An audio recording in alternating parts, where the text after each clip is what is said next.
ایک کوشش ناکام ہو جائے کوئی پرواہ نہیں، نیکسٹ، پھر تیار رہو ناکامی کے لیے. ایسا نہ ہو جو انگریزی میں کہتے ہیں hope for the best but be prepared for the worst. ایسا نہ ہو کہ دوسری مرتبہ ناکام ہو کے بددل ہو جاؤ، تمہاری ہمتیں جواب دے جائیں. نہیں، پہلے سے تیار رہو کہ دوسری مرتبہ بھی ناکامی آئے تو آئے، لیکن جب تک کہ کامیابی حاصل نہیں ہوتی ہمیں یہ کام کیے چلے جانا.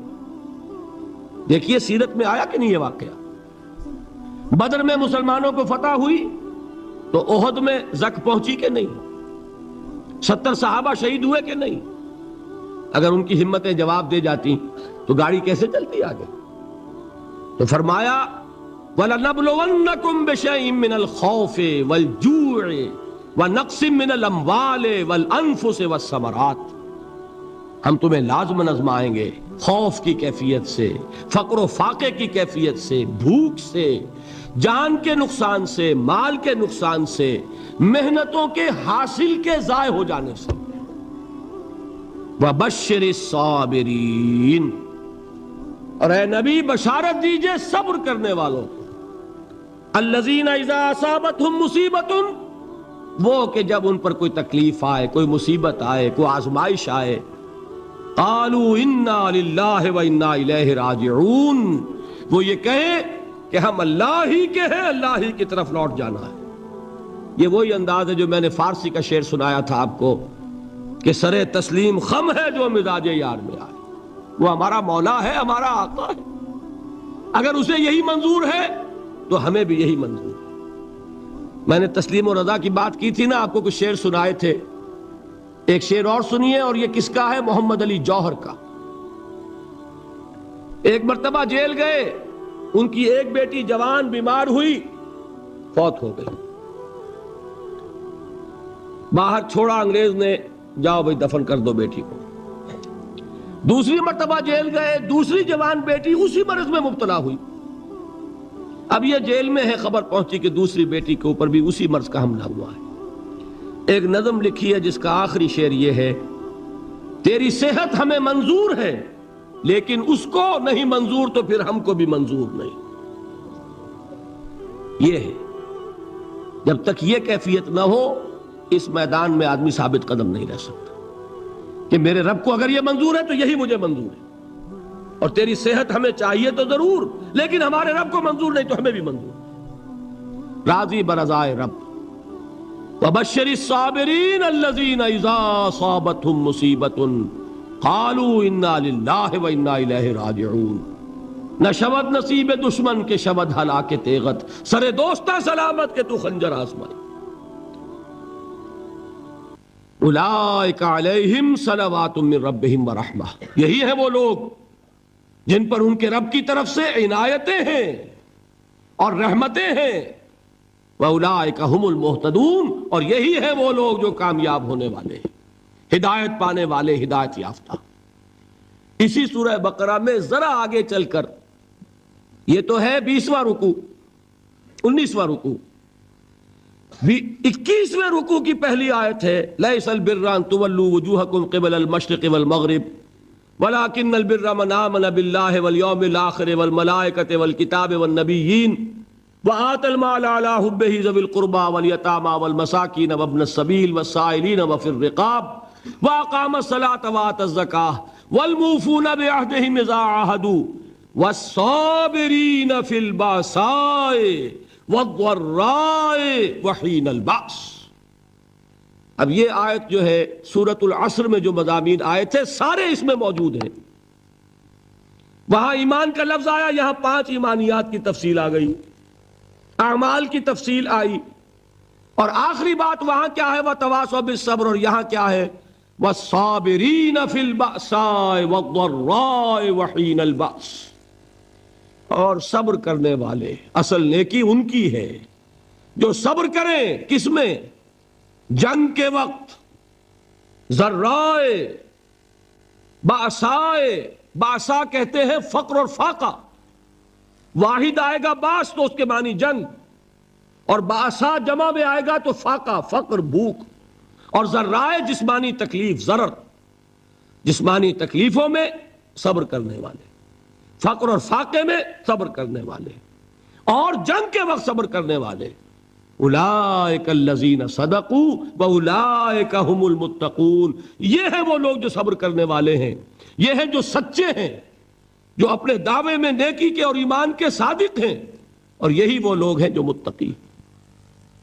اگلی صورت ہے سورہ آل عمران، اس میں 2 لفظ آئے ہیں، آخری آیت، یا ایھا الذین آمنوا اصبروا وصابروا ورابطوا واتقوا اللہ لعلکم تفلحون۔ دیکھیے یہاں صبر اور صابر جو تعلق جہد اور جہاد کا ہے وہی ہے صبر اور مصابرت۔ صبر ایک طرفہ عمل ہے، آپ جھیل رہے ہیں، برداشت کر رہے ہیں، صبر علی المعصیہ، صبر علی الطاعہ، صبر علی الابتلاء، یہ سب کیا ہے؟ صبر۔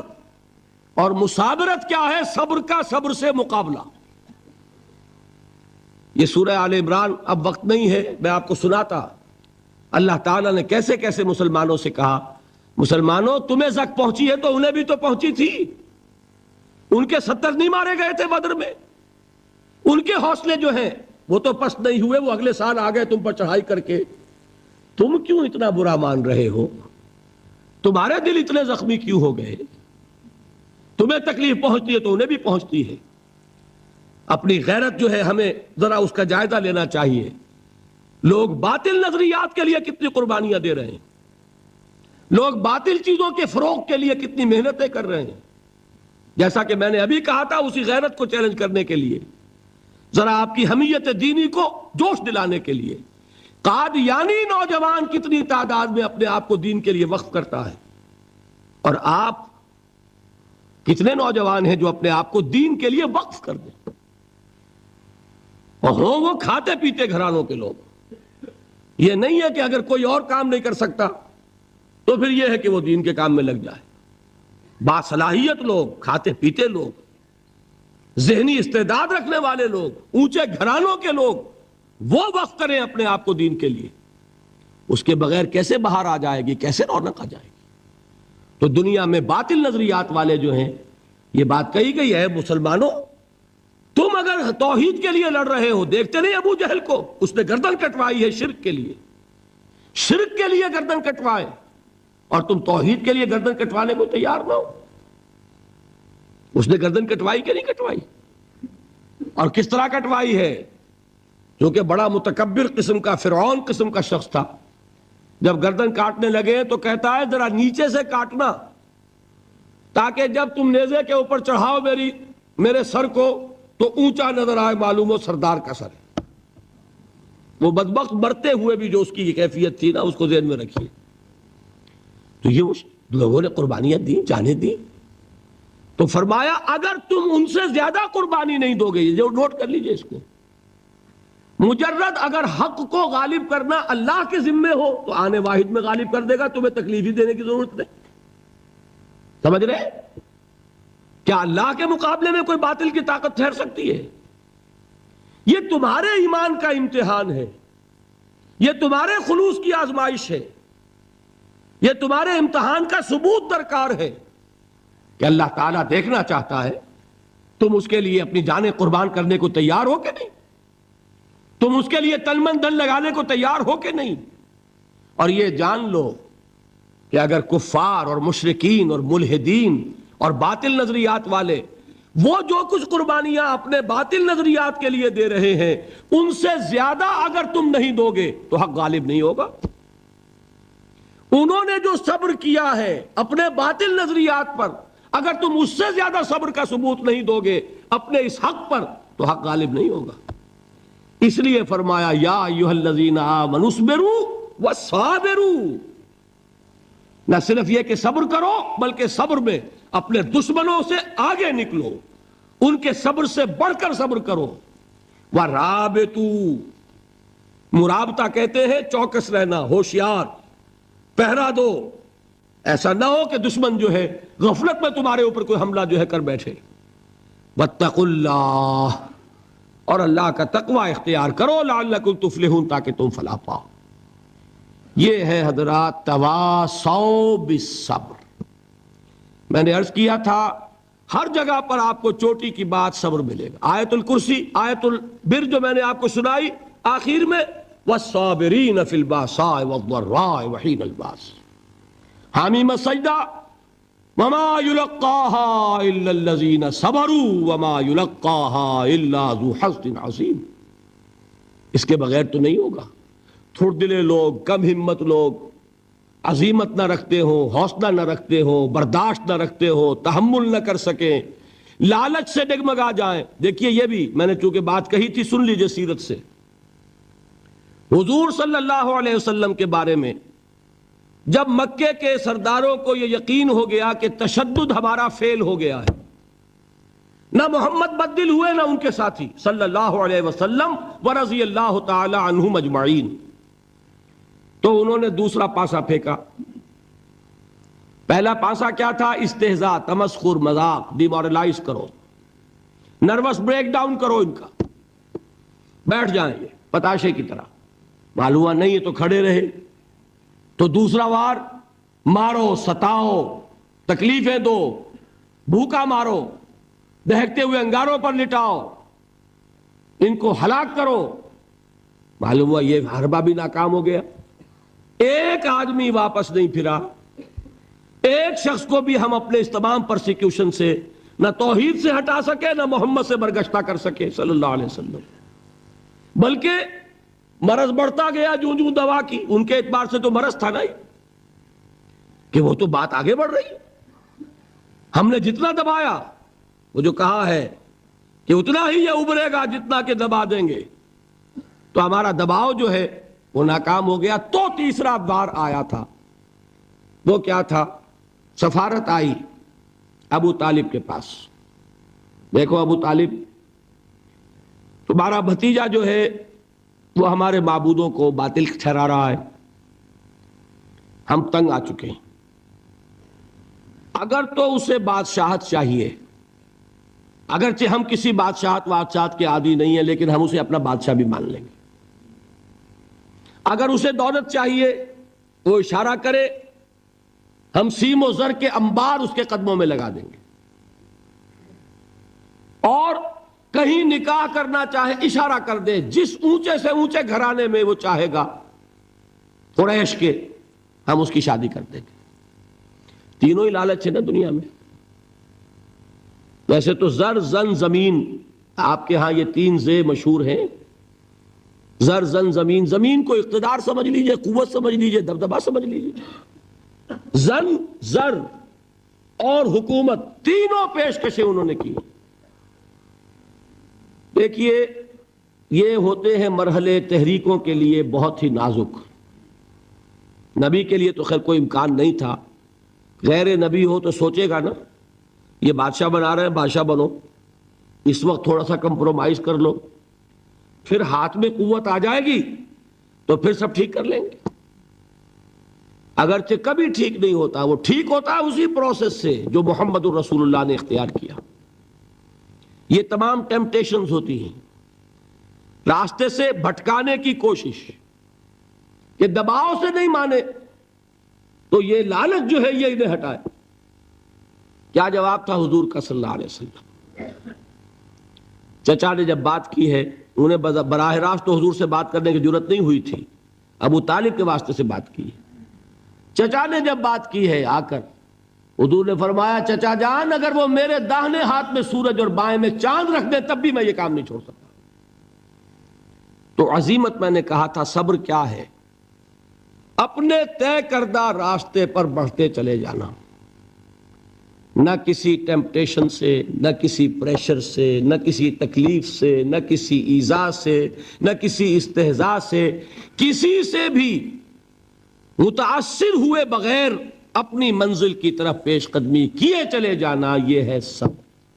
یہ صبر کی آخری منزل ہے. اور انقلابی صبر جو ہے اس میں ایک مرحلہ آتا ہے پیسیو ریزسٹنس، ایک آتا ہے ایکٹیو ریزسٹنس. ایک میں صبر محض ہے، جھیلو، برداشت کرو، کوئی ریٹیلیشن نہیں. اور ایک وہ آتا ہے کہ اب آگے بڑھو. بڑا پیارا مصرع ہے، آگے بڑھو یا وقت کی رفتار روک دو. وہ آگے بڑھ کر پھر نظام باطل کو چیلنج کیا جاتا ہے، اور پھر جنگ ہے. ان اللہ یحب الذین یقاتلون فی سبیلہ صفا کانہم بنیان مرصوص ان اللہ اشتری من المؤمنین انفسہم واموالہم بان لہم الجنہ یقاتلون فی سبیل اللہ فیقتلون ویقتلون وعدا علیہ حقا فی التوراۃ والانجیل والقرآن ومن اوفی بعہدہ من اللہ فاستبشروا ببیعکم الذی بایعتم بہ وذلک هو الفوز العظیم۔ اللہ نے اہل ایمان سے ان کے جانیں اور ان کے مال خرید لیے ہیں جنت کے عوض۔ نتیجہ کیا ہے؟ وہ جنگ کرتے ہیں اللہ کی راہ میں، قتل کرتے بھی ہیں، قتل ہوتے بھی ہیں۔ بدر میں 70 کو قتل کیا، مسلمان شہید ہوئے 13، 14 وہ تھے جو زخمی ہو گئے تھے، واپسی پر مدینے کے راستے میں ان کا بھی انتقال ہوا، 14 مسلمان ادھر 70، اور احد میں 70 صحابہ شہید ادھر 23۔ تلک الایام نداولها بین الناس، یہ دن ہے جن کو ہم الٹ پھیر کرتے رہتے ہیں لوگوں کے مابین، لیکن یہ کہ بد دل نہیں ہوئے، قافلہ بڑھتا رہا۔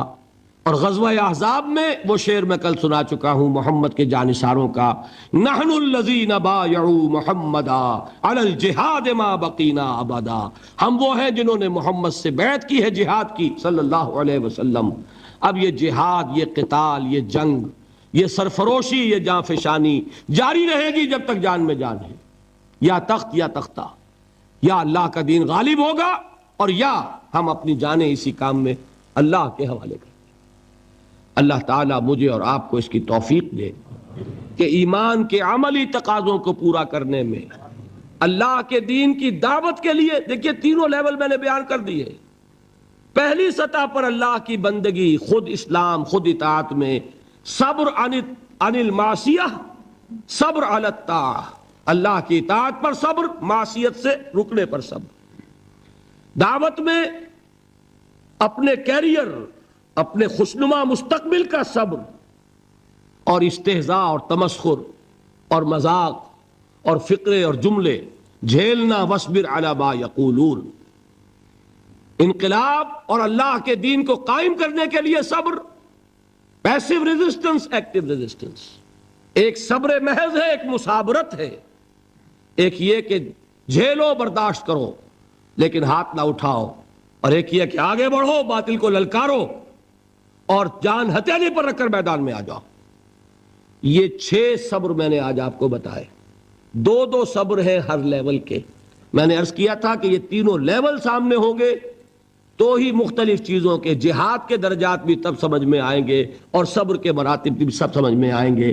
اللہ تعالی ہمیں جہاد کی توفیق عطا فرمائے اور صبر کی توفیق عطا فرمائے اور فیصلہ کرنے کی توفیق عطا فرمائے کہ میری زندگی کا مقصد تیرے دین کی سرفرازی، میں اسی لیے مسلمان، میں اسی لیے نمازی۔ حضرت مصعب بن عمیر رضی اللہ تعالی عنہ، وہ نوجوان 200 درہم کا جوڑا ان کا سل کر آتا تھا شام سے تیار ہو کر، لباس معطر ہوتا تھا، جدھر سے نکل گیا پوری گلی جو ہے وہ معطر ہو گئی، انگلیاں اٹھ رہی ہیں، وہ جا رہا ہے مصعب، یہ خوشبو اس کی ہے۔ اس مصعب کے ساتھ کیا سلوک کیا؟ باپ تو مر چکا تھا، ماں نے پالا تھا، دولت بہت چھوڑ کر گیا تھا باپ، لہذا ماں نے بڑے ناز و نام میں پالا، بڑے لاڈ پیار میں، 200 درہم کا جوڑا تیار ہو رہا۔ لیکن یہ کہ آپ کو معلوم ہے عرب کے اس معاشرے میں عورت کی کوئی حیثیت نہیں تھی، ماں کا اختیار نہیں تھا، چچا تھا اب سربراہ خاندان کا۔ چچا نے کہا مصعب اگر تم نے اپنے باپ کا دین چھوڑ دیا ہے تو باپ کی دولت پر بھی تمہارا کوئی حق نہیں ہے، نکل جاؤ گھر سے۔ اس نے یہ سوچا تھا کہ مصعب کے ہوش ٹھکانے آ جائیں گے، دن میں تارے نظر آ جائیں گے، ناز و نام میں پلا ہوا، گھر سے نکل کے جائے گا کہاں؟ یہ سارا نشہ جو ہے توحید کا یہ حیران ہو جائے گا۔ حضرت مصعب کا جواب بالکل برعکس تھا، اچھا ٹھیک ہے چچا جان، میں گھر چھوڑتا ہوں۔ وہی بات جو کبھی کہی تھی ابراہیم نے، باپ نے کیا کہا تھا؟ واجرنی ملیہ، جاؤ چلے جاؤ، دفع ہو جاؤ میری نگاہوں سے۔ حضرت ابراہیم نے کیا جواب دیا تھا؟ سلام علیک ساستغفر لک ربی انہ کان بی حفیہ۔ اچھا ابا جان، آپ کا حکم یہی ہے تو میں چلتا ہوں، آپ پر سلامتی ہو، میرا رب مجھ پر بڑا مہربان ہے، میں اس سے آپ کے لیے استغفار کروں گا۔ چل دی یہی جو ہے حضرت ابراہیمی کی نسل ہے نا قریش. آج ابراہیم کے ایک بیٹے کے ساتھ وہی معاملہ ہو رہا ہے مصعب کے ساتھ, اور مصعب چلنے کے لیے تیار ہو گئے. چچا نے سوچا, میں سمجھتا تھا کہ ہوش ٹھکانے آ جائیں گے, یہ تو تیار ہو گیا نکلنے کے لیے. غصے میں آ کے اگلی بات کہی, یہ کپڑے جو پہنے ہوئے تم نے یہ بھی اسی مشرک باپ کی کمائی کے ہیں, اتارو ان کو. وہیں کپڑے اتارے, مادر زاد برہنہ گھر سے نکالے گئے. ماں کے پاس پہنچے, ماں نے آنکھوں پر ہاتھ رکھے. مصعب کیا ہوا؟ کہ ماں سے کہتے ہیں کہ ماں میں موحد ہو گیا ہوں. اور وہاں سے گئے, پھر حضور کی خدمت میں کپڑے کہیں سے مانگے ہوں گے. یہ مصعب ہیں 200 درہم کا جوڑا پہننے والے. جب حضور پر مدینے کے 12 افراد ایمان لائے تھے, بیعت عقبہ اولیٰ ہوئی, انہوں نے کہا کہ حضور ہمیں کوئی شخص اپنا ایسا شاگرد دیجئے جو ہمیں قرآن پڑھا سکے. حضور نے حکم دیا, مصعب جاؤ, اب مدینے جاؤ, یثرب جاؤ, یثرب والوں کو قرآن پڑھاؤ, انہیں تبلیغ کرو. مصعب گئے ہیں وہاں, 1 سال کی کمائی 75 افراد لا کر حضور کے جھولی میں اگلے سال ڈال دیے کہ حضور یہ میری 1 سال کی کمائی ہے. 72 مرد 3 عورتیں, انہوں نے وہ بیعت کی تھی, بیعت عقبہ ثانیہ, جس کے الفاظ کل میں نے آپ کو سنائے تھے. بایعنا رسول اللہ صلی اللہ علیہ وسلم علی السمع والطاعت فی العسر والیسر والمنشط والمکرہ وعلی اثرۃ علینا وعلی لا ننازع الامر اہلہ وعلی ان نقول بالحق اینما کنا لا نخاف فی اللہ لومۃ لائم. یہ 72 مرد تھے مدینے کے جنہوں نے یہ بیعت کی. پھر انہوں نے ریکویسٹ کی کہ حضور اب آپ ہمارے ہاں تشریف لائیے, ہم اگر یہ مکے والے وہاں حملہ کریں گے تو ہم آپ کی حفاظت کریں گے جیسے کہ اپنے اہل و عیال کی کرتے ہیں. بہرحال وہ مصعب بن عمیر ہیں جو غزوہ احد میں شہید ہوئے, اور جب شہید ہوئے تو ان کے جسم پر صرف ایک چادر تھی. ایک بات تو یہ نوٹ کیجئے, موضوع سے ذرا بات تھوڑی ادھر ادھر جا رہی ہے, لیکن یہی چیزیں ہیں اصل میں کہ جو ہمارے دلوں کو منور کرنے والی ہیں نور ایمان سے. وہ علم بردار تھے غزوہ احد میں, جھنڈا مسلمانوں کا ان کے پاس تھا. ایک ہاتھ پر ایک شانے پر وار پڑا, ہاتھ کٹ گیا, دوسرے سے تھاما, دوسرے پہ کٹ گیا, اب دونوں حصوں کے بچے ہوئے ٹکڑوں سے جھنڈے کو تھاما, گرنے نہیں دیا, یہاں تک کہ شہید ہو گئے. گرے ہیں تو جھنڈا گرا ہے. شکل میں حضور سے بہت مشابہ تھے. خبر اڑ گئی کہ محمد شہید ہو گئے صلی اللہ علیہ وسلم. یہ مصعب بن عمیر کا واقعہ ہے. جب ان کو اب دفن کرنے کا وقت آیا, اور شہید کے لیے کفن جو ہے اس کا وہی لباس ہوتا ہے جو شہادت کے وقت ہو, حضور کے سامنے ایک پرابلم پیش کیا گیا. حضور, مصعب کے جسم پر تو ایک چادر تھی, اور وہ چادر بھی اتنی چھوٹی ہے, یعنی 2 گز کی چادر بھی نہیں ہے. اس سے اگر سر ڈھانپتے ہیں مصعب کا تو پیر کھل جاتے ہیں, پیر ڈھانپتے ہیں تو سر کھلتا ہے. کیا کریں؟ حضور نے فرمایا سر ڈھانپ دو چادر سے اور پیروں پر گھاس ڈال دو. یہ آخری لباس ہے جو محمد کے اس دیوانے کو اس دنیا سے رخصت ہوتے ہوئے ملا ہے, جس کا 200 درہم کا جوڑا چلتا تھا. یہ ہے صبر. برداشت کیا کہ نہیں کیا؟ تو یہ جان لیجئے, میں جو بات فلسفے کی سمجھانا چاہتا تھا وہ یہ جو پیسیو ریزسٹنس ہے 8 سال جو رہی ہے کہ تمہیں ماریں, تمہیں تکلیفیں پہنچائیں, تم پر جو بھی آئے جھیلو, برداشت کرو, تمہیں ہاتھ اٹھانے کی اجازت نہیں. اصل میں انقلابی عمل میں یہ بہت فیصلہ کن چیز ہے. اس کی وجہ کیا ہے؟ دیکھیے, اگر شروع ہی سے انقلابی لوگ وائلنٹ ہو جائیں گے تو ظاہر بات ہے وہ تو تھوڑے ہوتے ہیں, گنتی کے ہوتے ہیں. جو نظام قائم ہے اس کے پاس طاقت بہت ہوتی ہے, اس نظام کو اخلاقی جواز حاصل ہو جائے گا ان کو کچل دینے کا, ختم کر دینے کا. اب جب کہ وہ ہاتھ نہیں اٹھا رہے تو اخلاقی جواز تو نہیں ہے نا.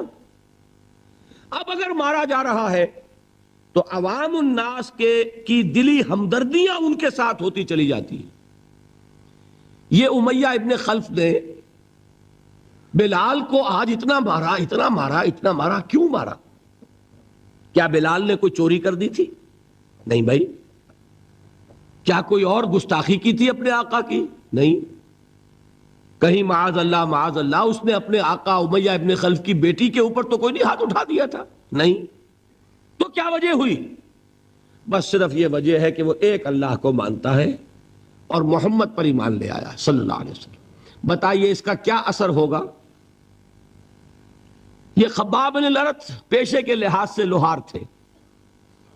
سوچئے ایک زندہ انسان کو دہتے ہوئے انگاروں پر لٹایا جا رہا ہے، ان انگاروں سے کھال جلی، کمر کی چربی پگھلی، اس پگھلنے والی چربی سے وہ انگارے ٹھنڈے پڑے، یہ سب کچھ جھیل رہا ایک شخص۔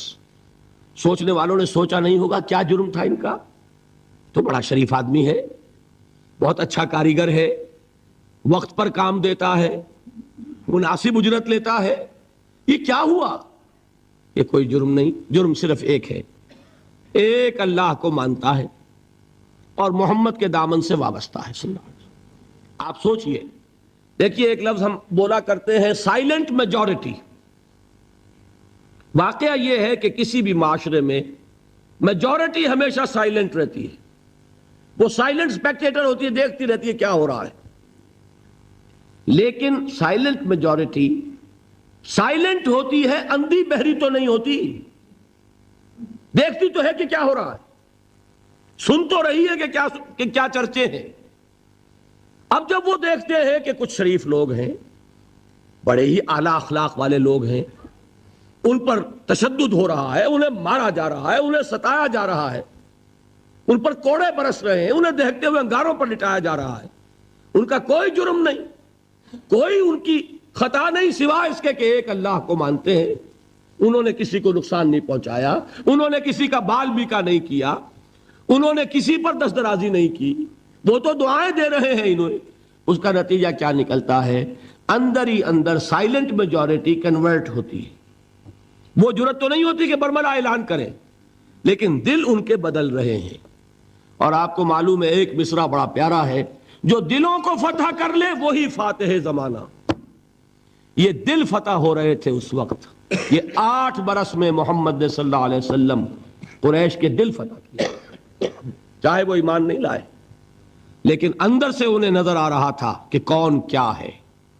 یہ ہے پیسو ریزسٹنس، یہ ہے صبر محض۔ انقلابی عمل میں، اقامت دین کی جد و جہد میں پہلا مرحلہ یہ ہے صبر کا۔ دوسرا مرحلہ کیا ہے؟ جب اتنی قوت ہو گئی کہ اب آپ کو اندازہ ہے کہ اب آپ اس باطل نظام کے خلاف اقدام کر سکتے ہیں۔ دیکھیے ریولوشنری پروسیس کسے کہتے ہیں؟ پہلے ایک انقلابی نظریہ، اس کی اشاعت ہوگی، جو لوگ اس کو قبول کریں گے انہیں آرگنائز کیا جائے گا، ایک پارٹی کی شکل دی جائے گی، پھر ان کی تربیت ہوگی، جیسا انقلاب لانا ہے ویسی تربیت کرنی ہوگی۔ اب ٹکراؤ ہوگا اس باطل نظام کے ساتھ، غلط نظام کے ساتھ۔ اس ٹکراؤ کا پہلا مرحلہ یہ ہے، جب تک اتنی تعداد آپ کے پاس نہ ہو کہ آپ فیصلہ کن اقدام کر سکیں، اس وقت تک دعوت ہی دینی ہے، لوگوں کی تعداد اپنے اندر شامل کرنی ہے، اپنی قوت بڑھانی ہے، اپنی تربیت کرنی ہے، اپنی اصلاح کرنی ہے، اور صبر کرنا ہے، ریٹیلیٹ نہیں کرنا، اقدام نہیں کرنا، جوابی کارروائی نہیں کرنی۔ یہ کام ہے جو 12 برس میں مکے میں مکمل ہو گیا۔ اب کیا ہوا؟ ایک تعداد اب ہے حضور کے جانثاروں کی۔ یہ تعداد کیسے لوگوں کی ہے؟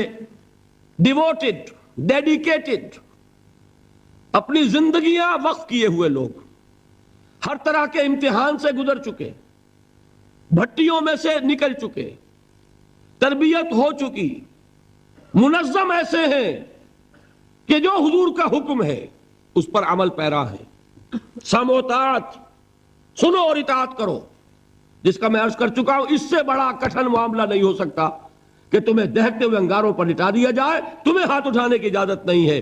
اس پر بھی پورے اترے صحابہ کرام، کسی نے ریٹیلیٹ نہیں کیا۔ اب معلوم ہوا، اور اللہ نے ایک جگہ عطا فرما دی مدینہ منورہ، کہ وہاں حضور کو تمکن عطا فرما دیا، بیس مل گیا اب انقلابی عمل میں اقدام کا۔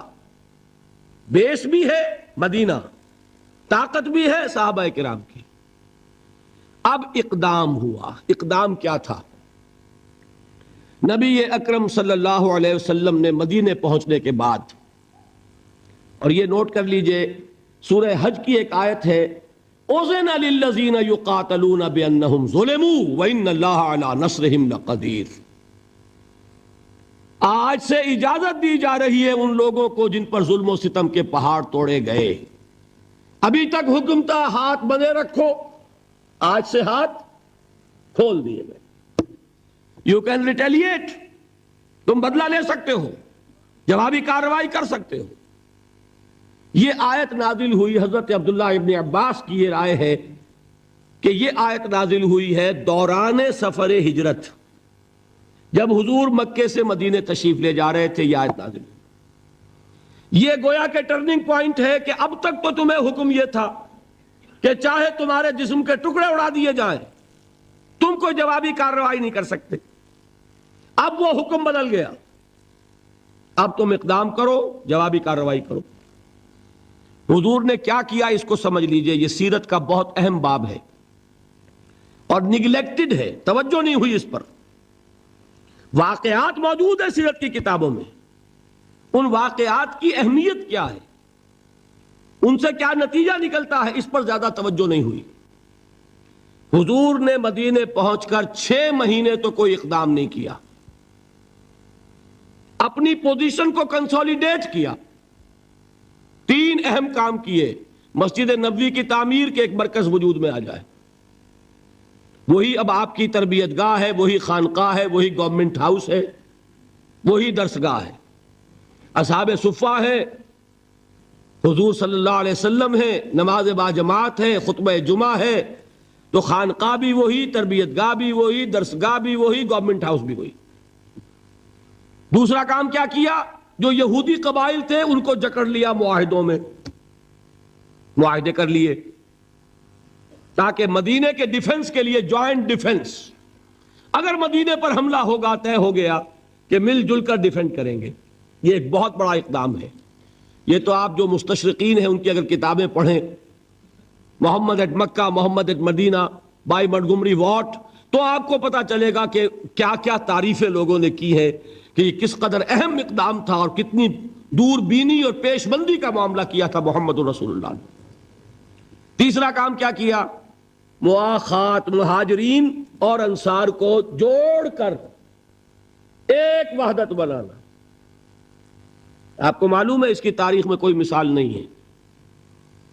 ایک انصاری ایک مہاجر بھائی ہو گئے تو لوگوں نے گھر تقسیم کر دیے، دکانیں تقسیم کر دی، کاروبار بانٹ دیے۔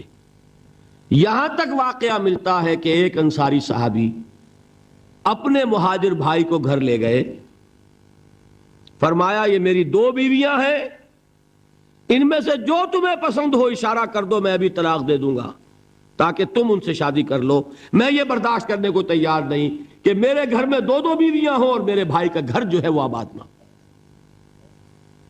کوئی مغالطہ آپ کو نہ ہو جائے، کوئی غلط دلیل اس سے آپ نہ لیں۔ اس وقت تک پردے کا حکم نہیں آیا تھا، پردے کا حکم بعد میں آیا، وہ سن 5 میں آیا، 6 میں آیا، سورہ نور میں، سورہ احزاب میں۔ یہ تو 5 اور 6 کی صورتیں ہیں۔ یہ واقعہ ہو رہا ہے سن 1 ہجری میں، تو ابھی پردے کا حکم تھا نہیں، پردہ اس معاشرے میں تھا نہیں۔ گھر لے گئے سیدھے، یہ 2 بیویاں ہیں اور ان میں بھی چوائس تمہارا، جو تم پسند کرو۔ یہ 3 کام ہے انٹرنل کنسولیڈیشن، اور اس کے بعد آپ نے اب چھاپا مار دستے بھیجنے شروع کر دی۔ مکے کے خلاف اقدام، وہ اقدام کیا ہے؟ جدید اصطلاح میں بات سمجھا دوں گا۔ 2 کام: political isolation of Quraysh and economic blockade of Mecca. حضور تشریف لے گئے، ایک قبیلے سے آپ نے معاہدہ کر لیا، وہ قبیلہ یا تو پہلے حلیف تھا قریش کا، اب حلیف ہو گیا محمد کا صلی اللہ علیہ وسلم۔ قریش کی آئسولیشن ہو رہی ہے اور حضور کی قوت بڑھ رہی ہے، یا یہ کہ ان کا بھی معاہدہ ہو گیا ان کا بھی ہو گیا، تو نیوٹرل تو ہو گیا نا۔ یہ ہے پولیٹیکل آئسولیشن آف قریش. اور اکنامک بلاکیڈ کیا ہے؟ قریش کا کیا تھا ذریعہ معاش؟ تجارت. تجارتی قافلے کہاں جاتے تھے؟ شام. وہ راستہ گزرتا تھا بدر کے پاس سے، اور جاتے تھے یمن. وہ راستہ گزرتا تھا طائف ہو کر. حضور نے دونوں پر دستے بھیجنے شروع کر دیے. He proved his military presence on the caravan routes of Quraysh. بات سمجھ رہے؟ اور ایک جو اس میں خاص طور پہ لشکر بھیجا آپ نے، وہ نخلا بھیجا. نخلا ایک وادی ہے، آپ حضرات اگر کبھی گئے ہو تو مکے سے جب طائف کی طرف جاتے ہیں تو درمیان میں وادی آتی ہے، وادی نخلا. اب آپ اندازہ کیجئے کہاں مدینہ، وہاں سے ایک لشکر. لشکر کیا، چھوٹا سا دستہ، 12 افراد، ایک چھوٹا سا. چھاپا مار دستے تو ایسے ہی ہوتے ہیں چھوٹے، وہ لشکر تھوڑا ہی ہوتا ہے. حضرت عبداللہ ابن جہش اس کے کمانڈر. انہیں ایک سیلڈ لیٹر دیتے ہیں حضور، مہر لگا ہوا، کہ مدینے سے 2 دن کی مسافت پر باہر نکل کر پھر کھولنا اس کو، اور جو اس میں لکھا ہوا ہے انسٹرکشنز جو ہے کیری آؤٹ کرو. اتنی سیکریسی.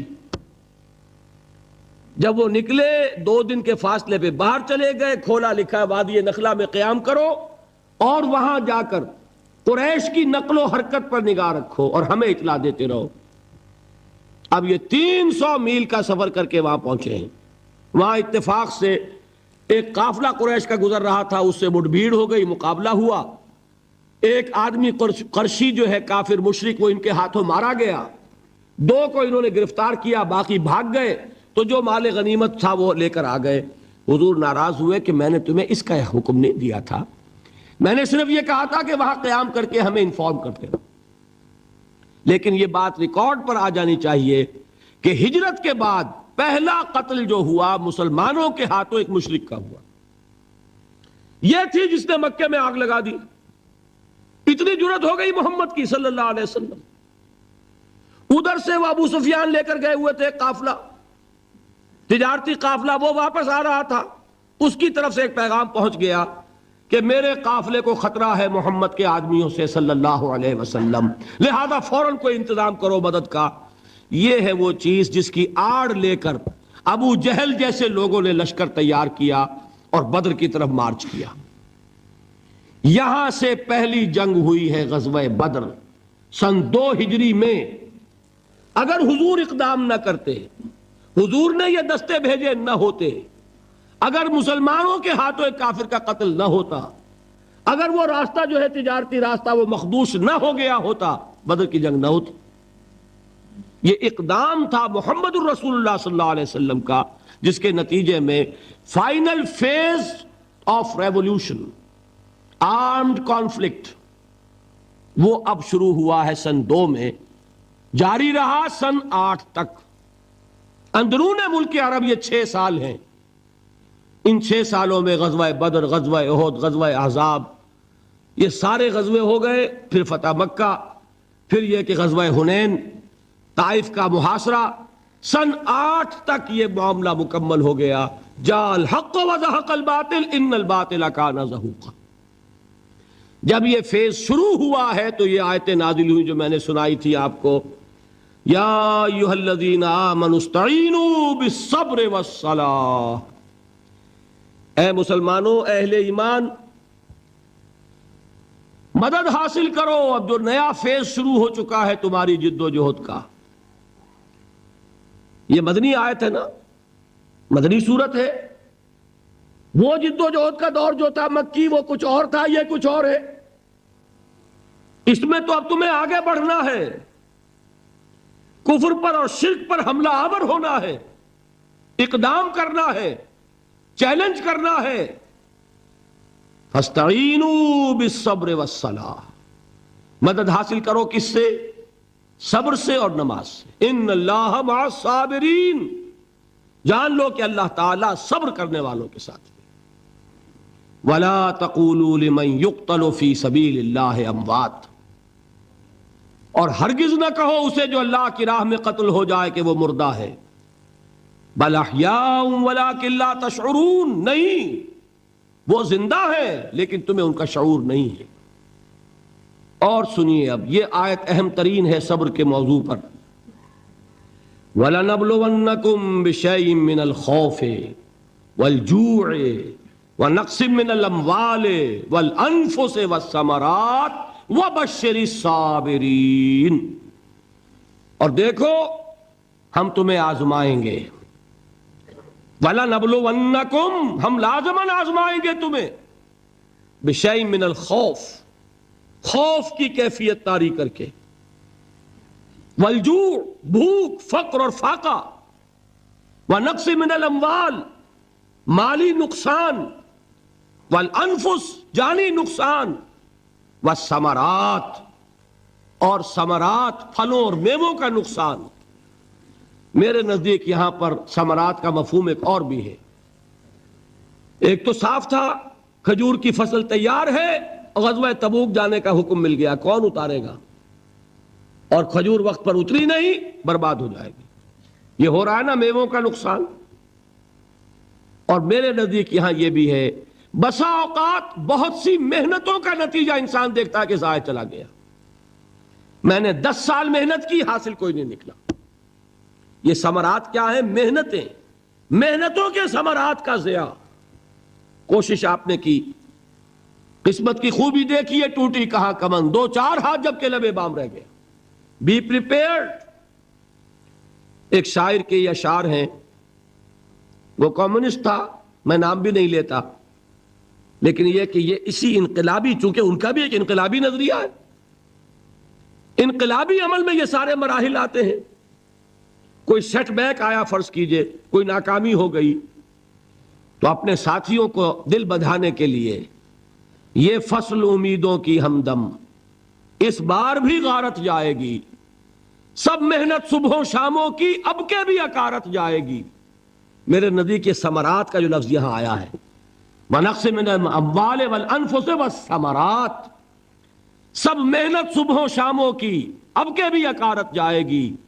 دھرتی کے کونوں کھدروں میں پھر اپنے لہو کی کھاد بھرو، پھر مٹی سینچو اشکوں سے، پھر اگلی رت کی فکر کرو، پھر اگلی رت کی فکر کرو، جب پھر ایک بار اجڑنا ہے، ایک فصل پکی تو بھر پایا، تب تک تو یہی کچھ کرنا ہے۔ ایک مقصد ہے سامنے، انقلاب برپا کرنا ہے۔